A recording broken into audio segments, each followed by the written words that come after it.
जब भी अमीर होने की बात होती है तो अधिकतर लोगों को ये लगता है कि सिर्फ बिजनेस करके ही आप अमीर हो सकते हैं, या फिर अमीर होने के लिए आपको कुछ ऐसा करना होगा जो पहले किसी ने नहीं किया।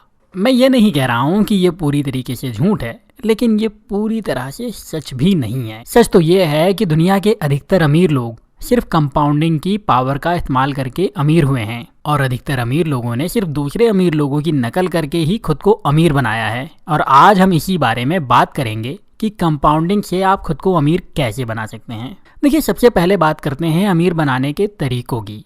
तो इसमें 3 तरीके होते हैं, जिसमें पहला है बिजनेस करना, दूसरा है इन्वेस्टमेंट प्लस कंपाउंडिंग की पावर का इस्तेमाल करके खुद को अमीर बनाना, और तीसरा है अपने परिवार की संपत्ति मिलने पर अमीर हो जाना। पहले और तीसरे तरीके के बारे में सभी को पहले से पता है, तो उस बारे में आज हम बात नहीं करेंगे। आज हम सिर्फ बात करेंगे इन्वेस्टमेंट और पावर ऑफ कंपाउंडिंग की। सबसे पहले हम बात करते हैं कि कंपाउंडिंग होता क्या है। तो इसे हम एक उदाहरण से समझ सकते हैं। मान लीजिए आपने अपने बैंक खाते में 1000 रुपये जमा किए और आपको इस रकम पर 10% साल के हिसाब से ब्याज मिलता है। तो 1 साल के बाद यही अमाउंट हो जाता है 1100 रुपये। अब आप इस 1100 रुपये को बैंक में ही रखे रहने देते हैं, तो 1 साल के बाद यही अमाउंट हो जाएगा 1210 रुपये, और उसके 1 साल के बाद यही अमाउंट हो जाएगा 1331 रुपये। यहाँ हो ये रहा है कि आप अपने मूलधन पर जो ब्याज या रिटर्न मिल रहा है उसे भी इन्वेस्ट कर देते हैं, और आपको ब्याज पर ब्याज मिलता है, और यही कंपाउंडिंग रिटर्न होता है। अब बात करें कंपाउंडिंग के नियमों की, तो इसमें पहला नियम है आपको वक्त देना होगा। अगर आप ये सोचते हैं कि सिर्फ 1 या 2 सालों में कंपाउंडिंग का फ़ायदा आपको मिल जाएगा, तो ये आपकी गलतफहमी है। आपको समझना होगा कि शुरू के कुछ सालों में जो रिटर्न आपको मिलेंगे वो बहुत ही थोड़े होंगे, और जब आप लगातार इन्वेस्ट और री इन्वेस्ट करते रहेंगे तो कुछ सालों में आपको कंपाउंडिंग का असल फ़ायदा मिलेगा। तो आपको ये समझ लेना चाहिए कि आपको कंपाउंडिंग का जो सबसे ज़्यादा फ़ायदा मिलता है वो आखिरी के सालों में ही मिलता है। तो आप कोशिश करिए कि जितना जल्दी हो सके उतना जल्दी इन्वेस्टमेंट शुरू कर दीजिए, और जितना ज़्यादा वक्त तक आप इन्वेस्ट कर सकें वो करिए। ऐसा करने पर आपके प्रॉफिट बहुत ही ज़्यादा हो जाएंगे और आप अमीर भी उतने ही ज़्यादा बनेंगे। कंपाउंडिंग का दूसरा नियम यह है कि आप अपने मूल और रिटर्न को लगातार इन्वेस्ट करते रहिए। अक्सर लोगों की आदत होती है कि जब उनको अपने इन्वेस्टमेंट पर रिटर्न मिलने लगते हैं तो वो अपने रिटर्न्स को खर्च करना शुरू कर देते हैं। लोग ये मानकर चलते हैं कि ये उनका अधिकार है, वो ये डिजर्व करते हैं कि वो अपने इन्वेस्टमेंट का फ़ायदा उठा सकें, और वो पूरी तरीके से गलत हैं भी नहीं। लेकिन अगर आप अपने रिटर्न से कमाए हुए पैसे को तुरंत ही खर्च कर देते हैं तो आप उसे फिर से इन्वेस्ट करके कमाने में नहीं लगा पाएंगे, और आपको कंपाउंडिंग का फ़ायदा भी नहीं मिल पाएगा। तो कोशिश करिए अपने खर्चों को कम से कम रखने की, और शुरू के कुछ सालों तक जो रिटर्न आपको मिल रहे हैं उसको फिर से इन्वेस्ट कर दीजिए, उसको अपने खर्चों में बिल्कुल मत लगाइए। तीसरी बात जो आपको समझना होगी वो ये है कि छोटे रिटर्न से भी लंबे वक्त में बहुत ज़्यादा फायदा मिल सकता है। तो अगर आप अपने रिटर्न को 1 या 2% भी बढ़ा सकते हैं और उसे लंबे वक्त तक इन्वेस्ट और री इन्वेस्ट करते रहते हैं तो आपको फायदे भी उसी हिसाब से ज़्यादा मिल जाएंगे। चलिए इसे हम एक उदाहरण से समझते हैं। मान लीजिए आप हर महीने 20 सालों तक 1000 रुपये जमा करते हैं और आपको 10% का सालाना रिटर्न मिलता है। तो 20 सालों में आपका मूलधन होगा 2,40,000 रुपये, लेकिन आपको जो रिटर्न मिलेगा वो होगा 7,24,000 रुपये। मतलब आपको जो रिटर्न मिला है वो है करीब करीब 4,84,000 रुपये। अब अगर हम यहाँ पर रिटर्न को 11% कर दें तो आपका मूल तो उतना ही रहेगा, लेकिन आपकी कुल रकम हो जाएगी 8,15,600 रुपये। यानी कि सिर्फ 1% ज़्यादा रिटर्न रेट की वजह से 20 सालों में आपको करीब 91,000 रुपये का एक्स्ट्रा फ़ायदा मिल सकता है। अगर हम इसी रिटर्न को 2% एक्स्ट्रा कर देते हैं तो ये फ़ायदा करीब करीब 2 लाख रुपये हो जाएगा। और अगर आप 15% सालाना का रिटर्न ले सकते हैं तो आपको 20 सालों के बाद सिर्फ 2,40,000 रुपये के इन्वेस्टमेंट पर करीब 13,27,000 रुपये मिलेंगे, जो कि 10% रिटर्न के मुकाबले लगभग 2 गुना है।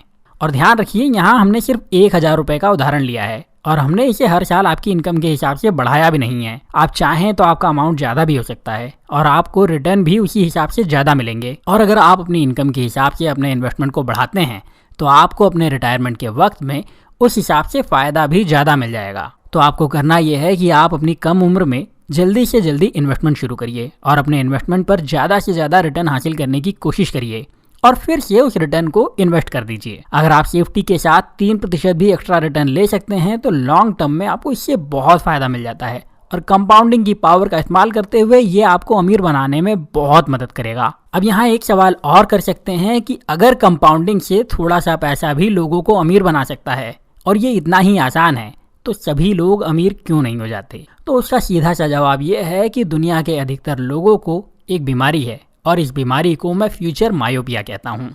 मायोपिया की बात करें तो ये एक ऐसी बीमारी है जिसमें इंसान को पास का तो सब कुछ दिखाई देता है लेकिन दूर का कुछ भी साफ दिखाई नहीं देता। ऐसा ही कुछ लोग अपने फ्यूचर के साथ, अपने पैसों के भविष्य के साथ भी करते हैं और अधिकतर लोगों को कुछ दिनों और महीनों का भविष्य तो साफ साफ दिखाई देता है लेकिन उसके बाद का भविष्य उनके सामने धुंधला होता है और इसी को मैं फ्यूचर मायोपिया कहता हूँ। और इस बीमारी की वजह से लोग अपना इन्वेस्टमेंट शुरू करते ही नहीं हैं और जब आप अपना इन्वेस्टमेंट शुरू नहीं करेंगे तो आपको फ़ायदा भी मिल ही नहीं सकता। और इसी बीमारी की वजह से इन्वेस्टमेंट के नाम पर लोगों के एक्सक्यूजेस सामने आने लगते हैं और ये एक्सक्यूजेस कुछ इस तरह के होते हैं। 20 साल बाद का टाइम किसने देखा है? 20 साल में मर गए तो आज तो जी लें, कल का कल देख लेंगे। बस बचाते रहें तो कमाएं किस लिए? जिए कब? तू क्या चाहता है? हम अपनी लाइफ को एंजॉय करें कि नहीं? और ऐसी ही बहुत सारी बातें। यकीन जानिए दोस्तों, ये सभी सिर्फ बहाने हैं और अगर आप अपने भविष्य के लिए अपनी इनकम का सिर्फ 10% हर महीने बचा लेते हैं और उसे इन्वेस्ट कर देते हैं तो आपका भविष्य बहुत ही अच्छा रहेगा। आपको कंपाउंडिंग का पूरा फ़ायदा भी मिल पाएगा और आप अपने आज को भी अच्छी तरह से एंजॉय कर पाएंगे। अब एक सवाल आपके सामने और भी आएगा कि ये इन्वेस्टमेंट हमें करना कहाँ है, कितना करना है और कब तक करना है। तो पहले हम बात करते हैं कब तक करना है। तो इसका जवाब ये है कि जब तक आप इन्वेस्टमेंट कर सकते हैं वो करिए और अपने रिटर्न को भी लगातार इन्वेस्ट करते रहिए। दूसरी बात, इन्वेस्ट करना कितना है? तो मैं आपको सलाह दूंगा कि कम से कम 10% इन्वेस्ट करना ही चाहिए। लेकिन अगर आप अपनी इनकम का 30% इन्वेस्टमेंट कर सकते हैं तो ज़रूर करिए। ये मुश्किल ज़रूर लगता है लेकिन एक बार आपने इसकी आदत बना ली तो सब कुछ आपके लिए आसान हो जाएगा। साथ ही जब आपकी इनकम बढ़े तो आप अपने खर्चों को कम रखते हुए अपने इन्वेस्टमेंट को ज़रूर बढ़ाते जाइए ताकि आपको ज़्यादा से ज़्यादा फ़ायदा मिल सके। तीसरी बात आती है कि इस इन्वेस्टमेंट को करना कहाँ है।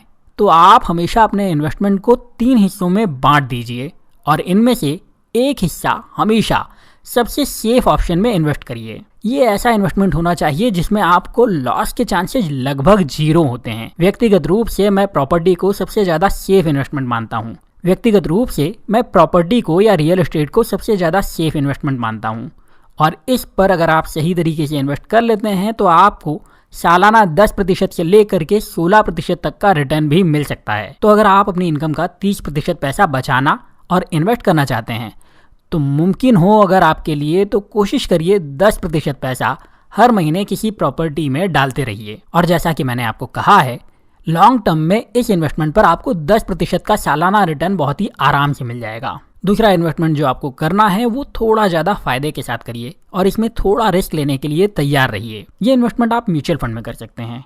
म्यूचुअल फंड कैसे सिलेक्ट करना है उसके बारे में एक वीडियो मैंने पहले भी बनाया था और आगे भी बनाने वाला हूँ, तो आप उन वीडियोज़ को ज़रूर देखिएगा। बस आप कोशिश करिए कि ये इन्वेस्टमेंट आपको लॉन्ग टर्म की प्लानिंग के साथ करना है और इसमें आप सही तरह से म्यूचुअल फंड को चुनते हैं तो आप आसानी से 12 से 13% का सालाना रिटर्न ले सकते हैं और कई केसेज में ये 17 से 18% भी हो सकता है। और हो सकता है कि किसी वजह से अगर अभी आप प्रॉपर्टी में इन्वेस्ट नहीं कर सकते तो आप प्रॉपर्टी वाले हिस्से को म्यूचुअल फंड में जमा कर सकते हैं और उससे रिटर्न ले सकते हैं। इन्वेस्टमेंट का तीसरा हिस्सा जो है वो है रिस्की इन्वेस्टमेंट करना और यहाँ पर साल का 40% तक रिटर्न हासिल करने की कोशिश करना। ध्यान रखिए, इस हिस्से में आपको अपनी टोटल सेविंग या इन्वेस्टमेंट का सिर्फ 30% या उससे कम पैसा इन्वेस्ट करना है, उससे ज़्यादा बिल्कुल नहीं। मतलब अगर आप हर महीने का 3,000 रुपये इन्वेस्ट कर रहे हैं तो सिर्फ 1,000 रुपये आपको रिस्की इन्वेस्टमेंट में लगाना है और उससे ज़्यादा बिल्कुल भी नहीं, किसी भी कंडीशन में नहीं। बात करेंगे रिस्की इन्वेस्टमेंट कहाँ करना है, तो ये है स्टॉक्स में इन्वेस्ट करना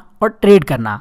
अगर आप डेली ट्रेड कर सकते हैं तो उससे कई बार आप बहुत ज़्यादा फ़ायदा कमा सकते हैं, लेकिन उसमें खोने का डर भी उतना ही होता है, तो बहुत सोच समझकर आपको ट्रेड करना चाहिए। और अगर आप अच्छी कंपनीज के स्टॉक्स को खरीद कर रख लेते हैं और उसे संभाल कर रखते हैं तो लॉन्ग टर्म में ये आपको बहुत फ़ायदा दे सकता है। तो आपको करना यह है कि आप थोड़े पैसे से समझदारी करते हुए ट्रेडिंग करिए और थोड़ा पैसा आप लॉन्ग टर्म के शेयर मार्केट इन्वेस्टमेंट में लगाइए और हर महीने ये करते रहिए। जब आप ऐसा करेंगे तो भी आप कंपाउंडिंग की पावर का पूरा फायदा उठा पाएंगे। रही बात शेयर में इन्वेस्ट करने की, तो उसके लिए आपको एक डीमैट अकाउंट की जरूरत पड़ेगी। आप ये डीमैट अकाउंट किसी भी कंपनी से ओपन करवा सकते हैं, वो आपकी मर्जी है और अगर आप मेरी राय पूछेंगे तो मैं आपको जीरोधा के लिए कहूँगा। यकीन जानिए, इस वीडियो के लिए मुझे जीरोधा से कोई स्पॉन्सरशिप नहीं मिली है, लेकिन मुझे इनका सपोर्ट सिस्टम बहुत ही अच्छा लगता है और इसीलिए मैं आपको जीरोधा सजेस्ट कर रहा हूँ। आप चाहें तो कोई भी कंपनी चुन लीजिए, लेकिन ध्यान रखिए कि एक अच्छी कंपनी चुनिए जहाँ से आप डीमैट अकाउंट को चला सकें। बात करूं जीरोधा की, तो जीरोधा एक ऑनलाइन ट्रेडिंग ऐप है जहां पर आप आसानी से अपना अकाउंट ओपन कर सकते हैं, आसानी से स्टॉक्स खरीद सकते हैं, बेच सकते हैं और ट्रेड भी कर सकते हैं। जीरोधा की एक अच्छी बात ये भी है कि आप वहां से म्यूचुअल फंड में भी इन्वेस्ट कर सकते हैं और ये देश की सबसे भरोसेमंद ट्रेडिंग कंपनी में से एक है, तो आपको भरोसे की चिंता नहीं होगी। अगर आप जीरोधा के जरिए अपना डीमैट अकाउंट ओपन करना चाहते हैं तो आपको एक लिंक डिस्क्रिप्शन और पिन किए हुए कमेंट में मिल जाएगी। आप वहां से अपना अकाउंट ओपन कर सकते हैं और अगर आपको किसी भी तरह की प्रॉब्लम आए तो आप कमेंट में दिए हुए मेल आईडी पर अपना नंबर मेल कर सकते हैं और आपको मदद के लिए उनकी तरफ से फ़ोन भी आ जाएगा। अब आप कंपाउंडिंग की पावर का इस्तेमाल करते हुए अपना इन्वेस्टमेंट शुरू करिए और ये वीडियो कैसा लगा मुझे ज़रूर बताइए। वीडियो को लाइक करिए, शेयर करिए और अगर आप ऐसे ही वीडियो मिस नहीं करना चाहते तो प्लीज़ हमारे चैनल को सब्सक्राइब करके बेल का आइकन जरूर दबा दीजिए ताकि आप हमारे कोई भी वीडियो मिस ना करें। Thank you very much.